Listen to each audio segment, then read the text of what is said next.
Bună! Astăzi aș vrea să vă arăt să faceți o brățară a pierii în formă de pești. Arată cam așa.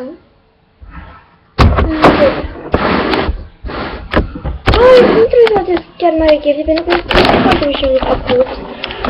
Și din punctul meu de vedere îl poate face oricine. Aveți nevoie de 6 fire galbene și 2 fire albastre, sau așa am eu. Voi poate aveți altă culoare.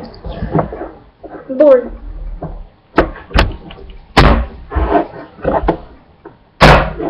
Mă scuzați că șou de cântare.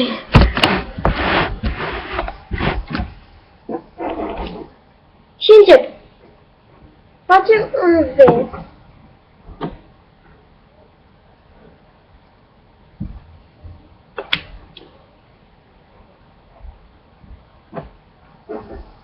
Bun.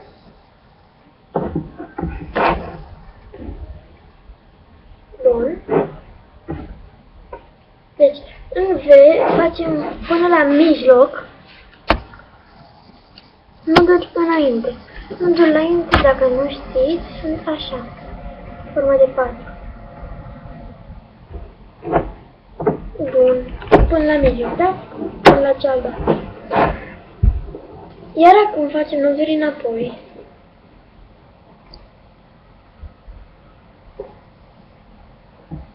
Bun.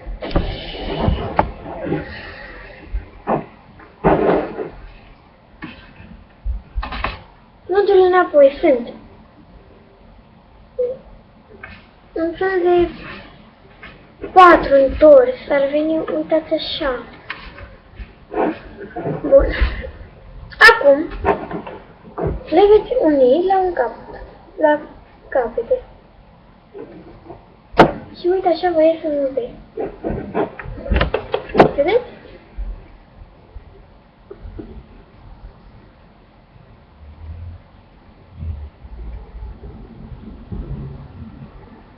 Bun. Acum o să facem încă unul. O să mai facem încă 3 de V.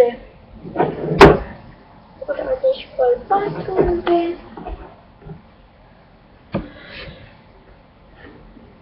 Mă scuzați, am început că parcă nu prea am făcut. Este nu se vede avea. Acum se vadă mai bine, sper. Deci până la mijloc. Acum le dăm la o parte, pe aceste 4. Și începem să facem noduri înapoi.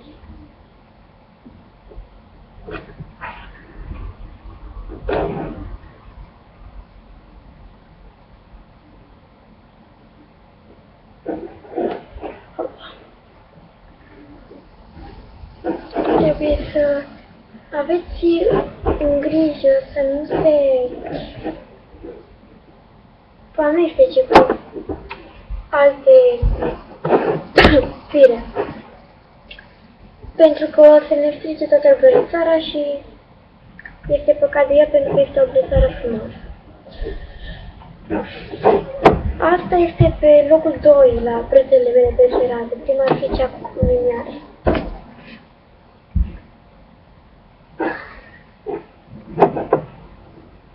Și acum le văd. Eu am altă amică că mi-a rămas mică de la ultimul sfârșit pe care l-am făcut și de aceea am avut și mai greu. Uitați cum o să vă iasă. Al doilea treci aici. Bun. Și o să începem și cu al 3-lea și cu urmează al 4-lea. Nu știu sigur dacă o să ajungă la rom. Această brățară nu degeaba se mai numește nu pești, se mai numește fundiță și rom. Rom plus V. Și am gândit să vă arăt pentru că Abacus este o brățară minunată, care mie îmi place foarte mult.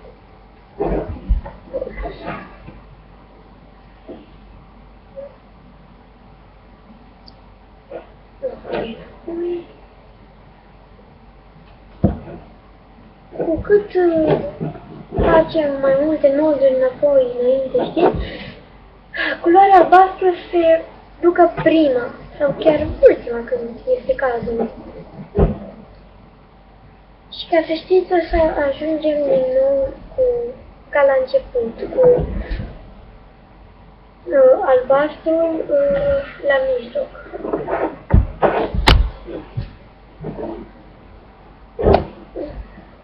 Bun. Mă scuzați și că ăsta și destul de enervat. Bun.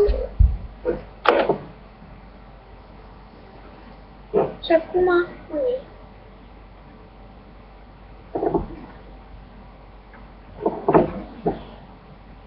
Și l-am făcut și pe al treilea.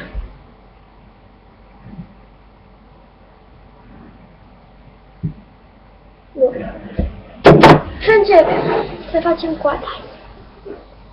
Eu o să încep de la sfârșit, ca să fie mai ușor, ca nodurile înapoi sunt mai greu de făcut într-un fel.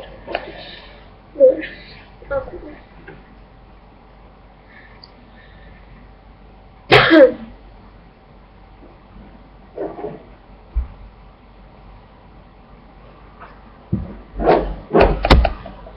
Și uite așa, dacă nu știți cum se face brățara în rond, o să vedeți imediat cum o să se fac. Am și mai multe brățări în rond și vi le pot arăta cu mare plăcere la sfârșit.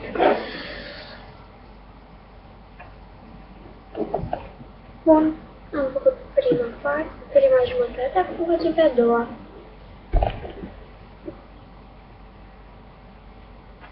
Mai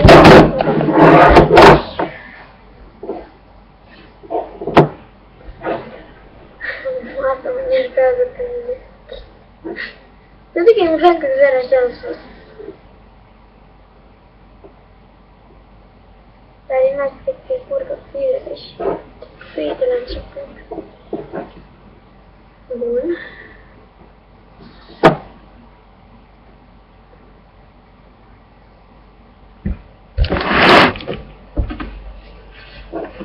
Sper că se vede.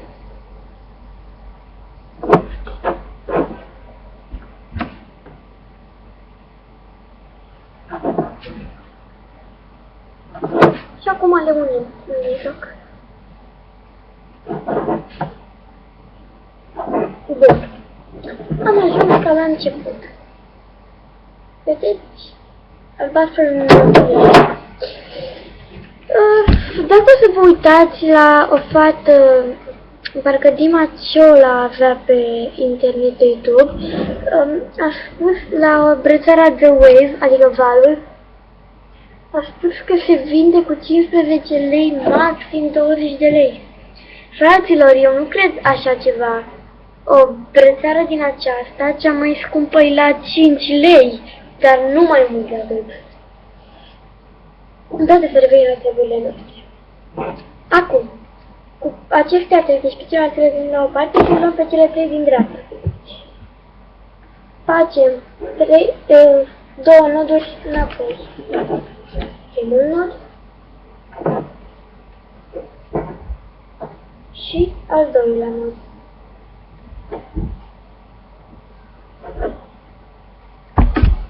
Îl lăsăm și pe cel care am făcut acum și facem cu acestea două doar un singur nod. Bun. Acum le lăsăm și luăm partea cealaltă. Luăm partea din stânga, da? Două noduri înainte. Primul nod.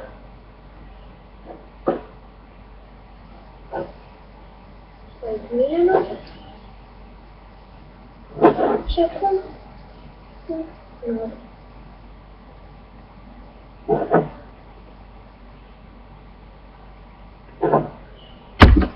Știu că e ciudat că la mine ia 9 minute sau chiar foarte mult timp, dar eu vreau să vă explic cât să înțelegeți.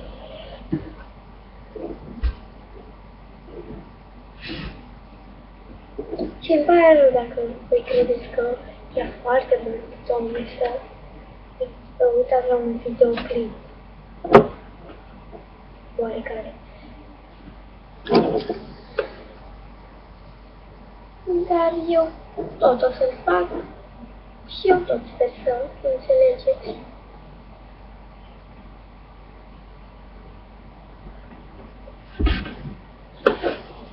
Și acum înainte.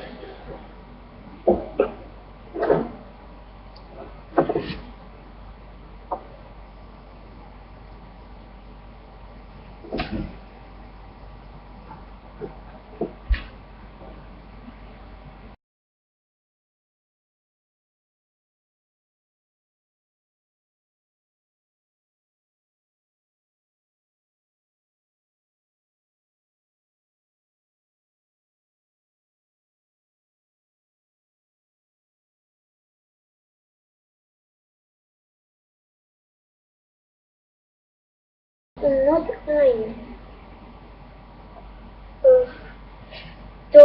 3 noduri înainte, așa.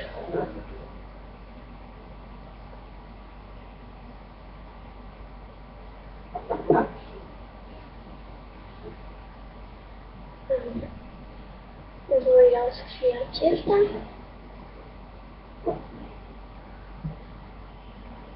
Și uitați-și pe al treilea. Nu scuzați că ia atât de mult, adică nu gândeam să fie atât de mult. Dar sper că tot vă place cum e secundat.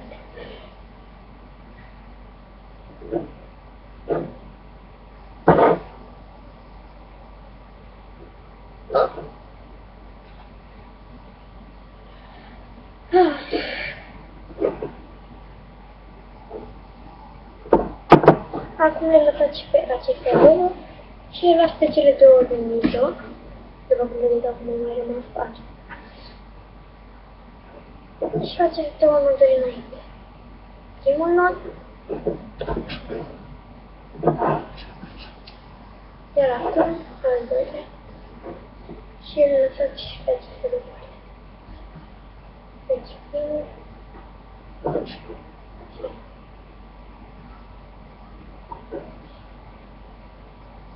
Și acum, am rămas doar cu două, facem un nod înainte. Bun. Și ne-a ieșit rombul. Acum o să facem cu cea din stânga, o să facem noduri înainte, 3 noduri înainte.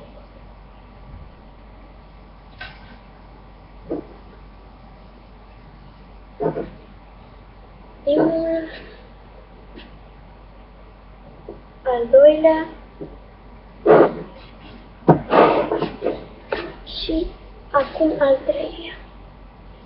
Nu a ieșit atât de bine acesta pe care l-am făcut acum, pentru că m-am grăbit, am avut tata mică, dar în fine a ieșit ceva.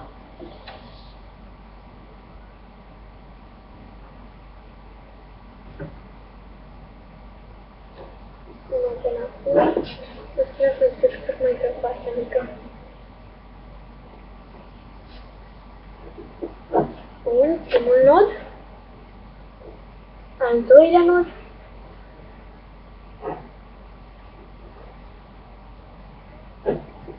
și acum al treilea nod.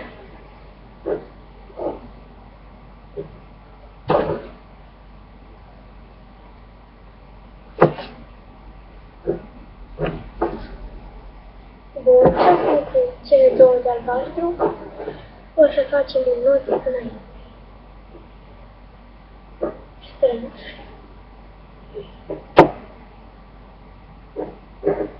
Și am terminat. A ieșit această brățară. Sper că vă place și în același timp sper că o veți face. Și din nou îmi pare rău că am stat atât de mult la această brățară. Vă pup, pa!